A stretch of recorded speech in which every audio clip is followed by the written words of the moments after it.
Thank God for the arrival of Series 4 of The Crown, TV's most over-the-top quality soap opera which has stopped millions of us going bonkers during these dreary days of lockdown.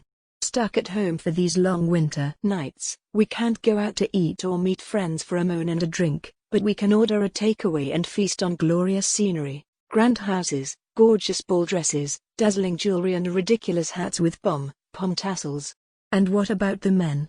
Over-the-top ceremonial uniforms, with feathered helmets, bearskins, medals galore, plus fabulous Romy overcoats for funerals and state occasions, so on trend in 2020. So does it matter whether The Crown is a true picture of everyday life in the world's snootiest dysfunctional family? To be frank, the last thing I care about is truth or fact-checking, or asking questions like would the Queen really be indulging in polite chit-chat with a man who had broken into her home, twice, and had the cheek to sit at the end of her bed and drone on about the failure of his career as a painter and decorator.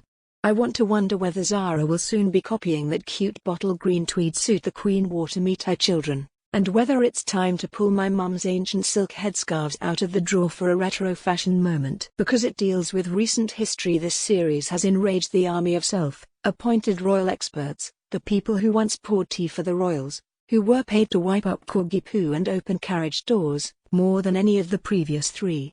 The former flunkies who regularly take cash for quotes and little factoids about their former bosses, in spite of signing confidentiality agreements, are livid. The second division royal authors aren't happy either.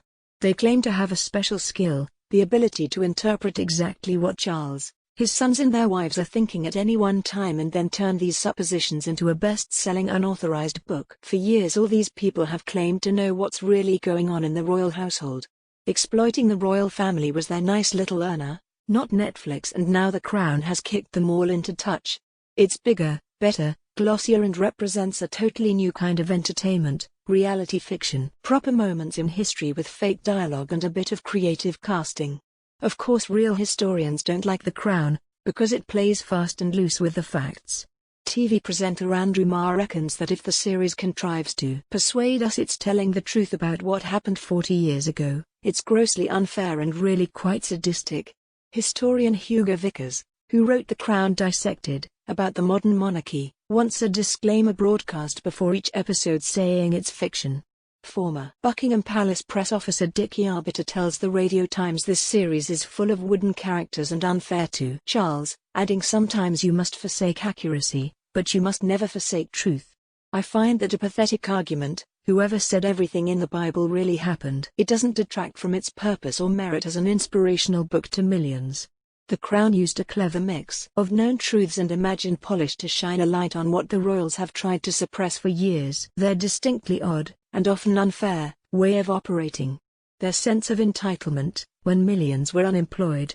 As for relationships, this family's attitudes seem almost medieval, stuck back in the Tudor era when wives were in and out whenever the wind changed. Princess Anne is told to suck it up and get on with it when her marriage is coming apart. The bodyguard she was conducting a relationship with is summarily moved out of her life to another job. Everyone has an opinion about whether Prince Charles was really so uncaring to his virgin bride, about whether Camilla really told Diana all about his little foibles at a girls' lunch before the wedding, and whether she was just plain nuts. According to his biographer Penny Junor, the series portrays the wrong Charles, and Diana was fragile and vulnerable and had difficulty with life and relationships.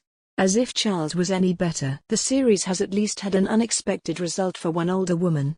At 94, suddenly the Queen is a source of controversy and center stage again, after years of being overshadowed by Diana, then weighty Katie, and finally mind-blowing Meghan with her yoga mat, new age BS, speak and body, cleansing food fads. These days the Queen might be a doting granny in real life, but The Crown shows a different version, an incompetent mother lacking in emotional intelligence, who fills in gaps in conversations with one word, quiet.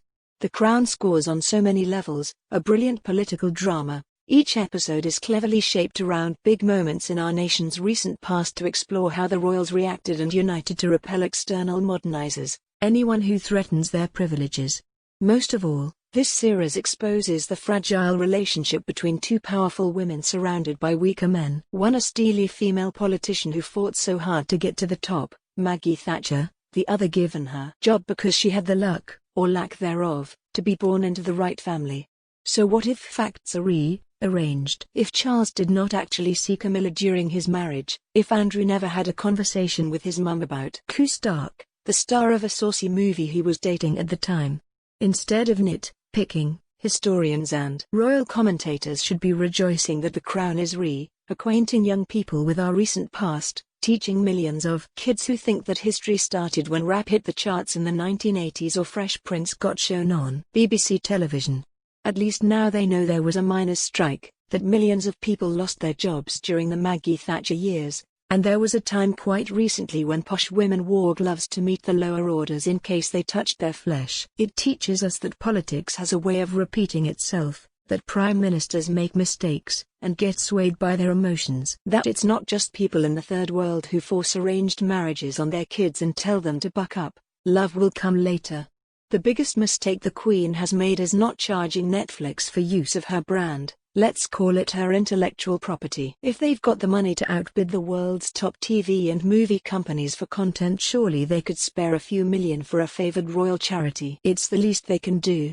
And if you are still concerned that The Crown is twisting facts, Terry's always Google.